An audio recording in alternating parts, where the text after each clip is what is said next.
in Miles City, you're cold. It was like 21 below when I got up this morning, so hope you are all warm where you are.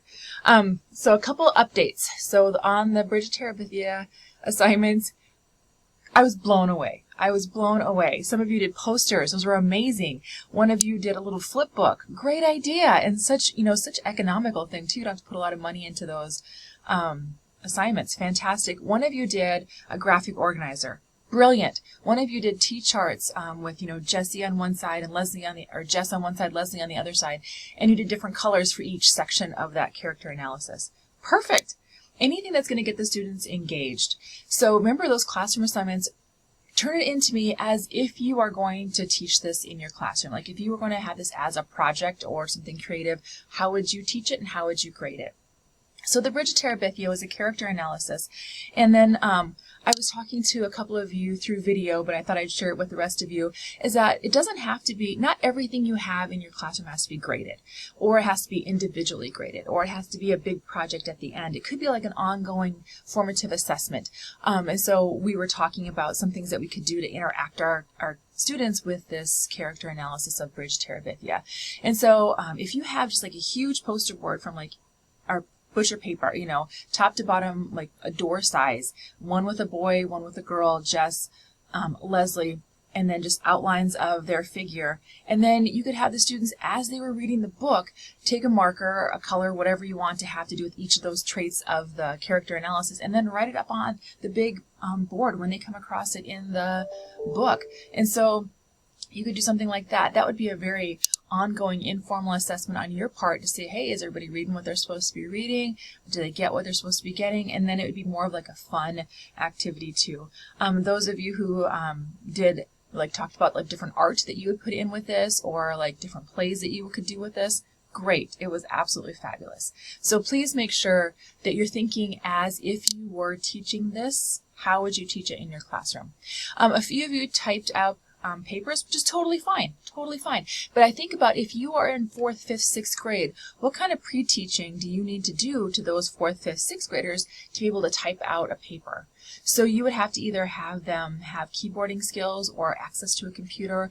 If this was an assignment that you sent home with them to do, does everybody at home have a computer or something that they could be typing on, like an iPad or Word, some type of tablet? That would be something to consider. If you wanted that assignment in your class, which I think is a fantastic way to start, because honestly, you have to get the students stepped up to where you want them to be to write papers, right? And so we think about, am I going to have computer time? Do I have enough space in the computer lab? Am I going to carve out enough time in the day for them to be typing? Do they have the typing skills to do that? Would they be able to speak into like a microphone and have it transcribed for them? There's technology out there that could do that.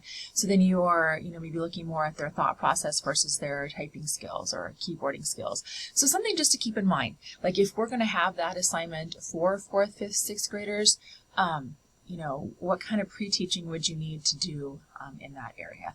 So, like I've said before, this class, when we grade things, it's not because I'm judging you, it's just because we're giving feedback. It's like, hey, maybe you didn't think of it this way, or maybe let's look at it another way. Those of you who did get lesser points on that assignment, it was because we're missing something from the instructions. As always, if you want to redo it, change it up, give it to me again to look at it, I'd be happy to give you feedback on that.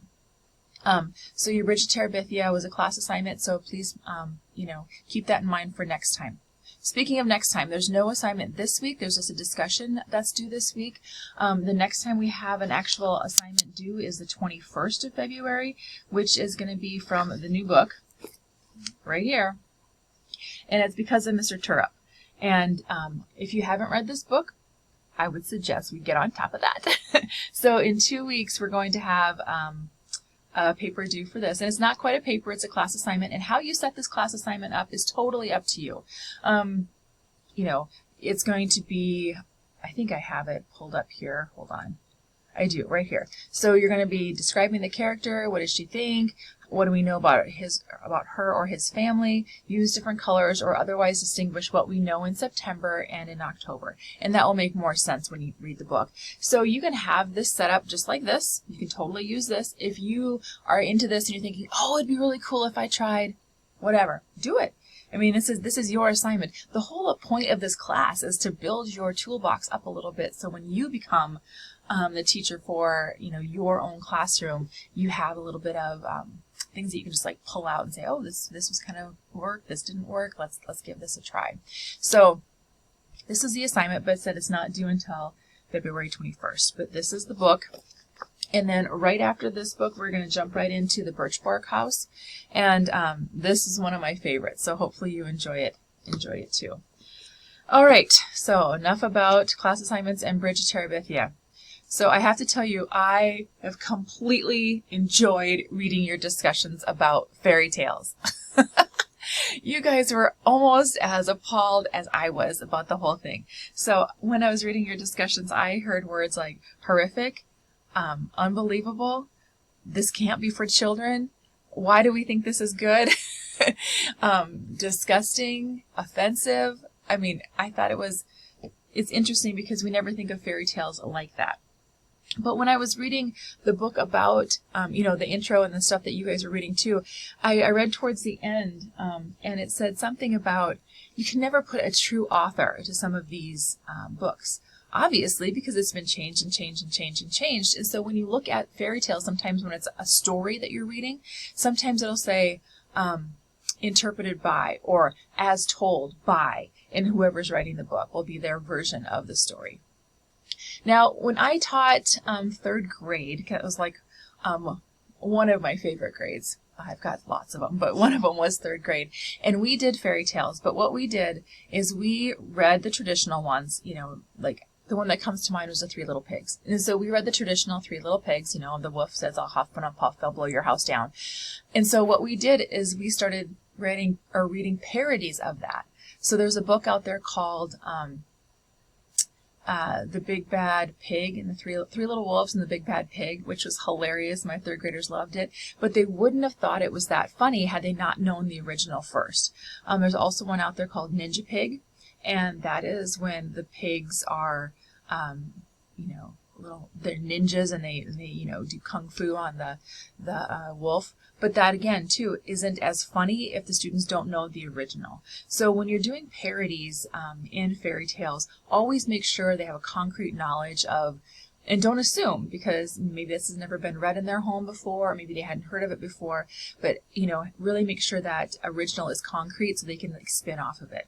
So one of my writing assignments while I was teaching third grade was the students had to write a parody of fairy tale, and I made it very simple and very straightforward. Like, we used the same fairy tale for everybody, and then we had them structure it out. This is what your first thing's going to happen, and then next. And so we did like a graphic organizer, and then made sure each one fit into each box. So at the end of our writing session, all of the students had similar fairy tales, but very, very different, and they were fun. The students actually loved them. We ended up making like puppets. One of them made plays. We had a little art things to go with it, and they had a performance, and then we videoed it and we showed it to parents, and it was quite the thing. So it was fun because they kind of had their own production of this fairy tale. So that is something that you can do with fairy tales too. You don't have to go into the deep, dark grossness of some of the you know, traditional fairy tales, as we're going to call them, but you know, you can definitely take your own spin on it and do what you choose with that. But so I think fairy tales is a great way to start talking, because there's stories known by everybody. But I appreciated this part of the class because it kind of gave you a background on where it all came from, stuff you didn't even know before. I mean, I learned it years ago, but it was surprising when I learned it because it was just disturbing. A lot of it's disturbing, for sure.